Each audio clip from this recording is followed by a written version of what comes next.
Dear India, when I was a kid, my dad had a thing with this cartoon. It was this cat. He was a big, fat, orange and black cat. He looked kind of like a tiger, except he was a house cat. He's a big, fat, orange house cat. And he had a dog friend. The dog's friend's name was Odie. Now I know you're not 10 years old anymore, but the problem is the way these guys have been acting as grown ups, they're not even 10 years old. So I have no idea what they've let happen to you. So I'm talking to you as I am. Now, my dad really liked this cat.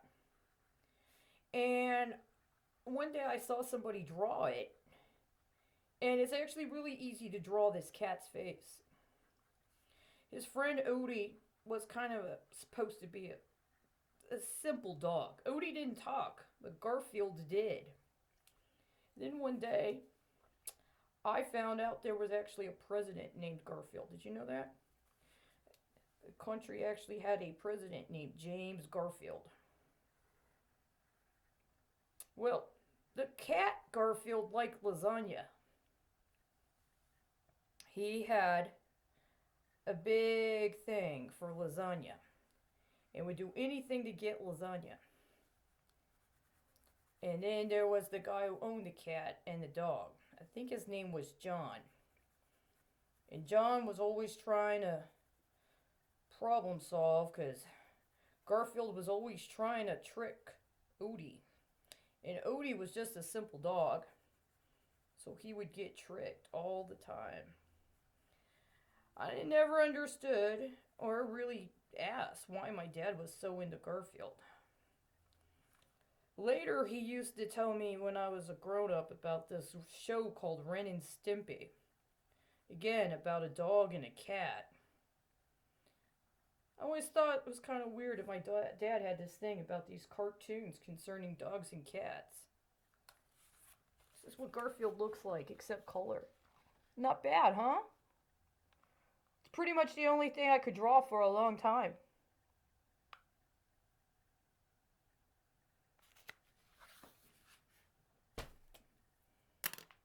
We weren't pacifist.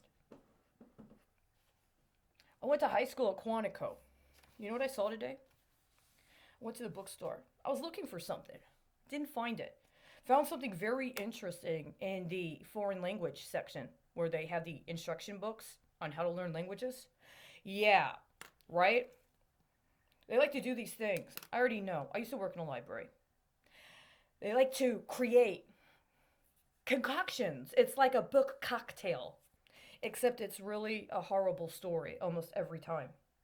There's something going on in their unconscious. They're spiteful. And you can see it in the way they shelve the books. But that wasn't what really stuck out to me. On the way out, I went to another section. I was looking for something. I didn't exactly know what at first. They had these two books right next to each other on the overside, on the bottom shelf. Big books, huge, like this big. This big. About this thick. It had a green camouflage. It said, "The whole history of the United States Marine Corps." There were two of them right next to each other. I pulled out one, and I saw the front, and I could see an impression. And it looked like a watermark. It looked like a watermark of a dagger. But then I looked at the other one and I saw, oh, wait a second. This actually looks like something was here. There was an adhesive and they pulled it off. And when they pulled it off, what remained looked like, kind of symbolically, kind of like a cartoon of a dagger. I was wrong. It wasn't a dagger. The other one had the Marine Corps emblem. It was a nice embroidered patch that had been adhered They had adhesive that stuck the patch to the cover of the book. Maybe if you purchased the book, you were supposed to be able to get the patch. Somebody had ripped the patch off. But the way the adhesive was put onto the patch to affix it to the book looked like a dagger. So I took that book, opened it up. So the first thing I saw was it was in very big print. One page, second page, looked at it. Third page, there's this picture. It's in black and white. It's Quantico, 1917 to 1918, talking about the basic training. And there's a picture of a man with his rifle with a bayonet fixed on it. Only there's an African American drill sergeant in full field dress, formal field dress. It has him in a chokehold and a tiger claw coming in from the top on his skull, digging his fingers into his eye sockets. Just so you know. I found out something else today about Colin Powell's wife. I'll leave it there for now.